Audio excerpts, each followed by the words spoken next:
गेल्या 10 दिवसांपासून सुरू असलेल्या गणेशोत्सवाचा समारोप शनिवारी उत्साहात झाला. कोपरगाव शहरातील विविध मिरवणुकांद्वारे पारंपरिक ढोल ताशा, नृत्य आविष्कार आणि महाआरती करत गणरायाला भक्तिमय वातावरणात निरोप देण्यात आला. या मिरवणुकीला शांततेत आणि सुव्यवस्थित पद्धतीने पार पाडण्यात आल्या. कोपरगाव पोलीस व पालिका प्रशासनाच्या वतीने उत्तम नियोजन केल्यामुळे गणेश भक्तांना कोणत्याही प्रकारची गैरसोय झाली नाही. मिरवणुकीदरम्यान सर्वत्र उत्साहपूर्ण आणि शिस्तबद्ध वातावरण अनुभवायला मिळाले. या मिरवणुका शांततेत आणि सुव्यवस्थित पद्धतीने पार पाडण्यात आल्या. कोपरगाव पोलीस व पालिका प्रशासनाच्या वतीने उत्तम नियोजन केल्यामुळे गणेश भक्तांना कोणत्याही प्रकारची गैरसोय झाली नाही. मिरवणुकीदरम्यान सर्वत्र उत्साहपूर्ण आणि शिस्तबद्ध वातावरण अनुभवायला मिळाले.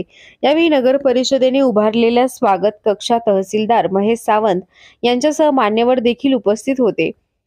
नगर परिषदेचे मुख्याधिकारी सुहास जगताप यांच्या मार्गदर्शनाखाली पालिकेच्या सर्व अधिकारी व कर्मचाऱ्यांनी अथक परिश्रम घेतले. रस्त्यांची स्वच्छता, पाणी पुरवठा, प्रकाश व्यवस्था तसेच वाहतूक नियोजन याकडे विशेष लक्ष देण्यात आले. शिर्डीचे पोलीस उपअधीक्षक अमोल भारती यांच्या नेतृत्वाखाली शहर पोलीस ठाण्याचे पोलीस निरीक्षक रामकृष्ण कुंभार यांनी शहर व तालुका पोलीस निरीक्षक संदीप कोळी यांनी तालुक्यात कडेकोट पोलीस बंदोबस्त ठेवल्याने मिरवणुका शांततेत पार पडल्या. वाहतूक कोंडी टाळण्यासाठी विशेष पथक नियुक्त करण्यात आले होते. महिलांसाठी स्वतंत्र सुरक्षा पथकाची नेमणूक करण्यात आली होती. शहर पोलीस ठाण्याचे सहाय्यक पोलीस निरीक्षक किशोर पवार, पोलीस उपअधीक्षक दीपक रोटे, पोलीस उपनिरीक्षक संदीप सोरने, संजय पवार, महिला पोलीस उपनिरीक्षक गलांडे आदींसह पोलीस कर्मचारी आणि गृहरक्षक दलाचे जवान तसेच आत्मा मलिक स्कूलचे सुरक्षा रक्षक यांनी चांगल्या पद्धतीने सुरक्षेची जबाबदारी पार पाडली.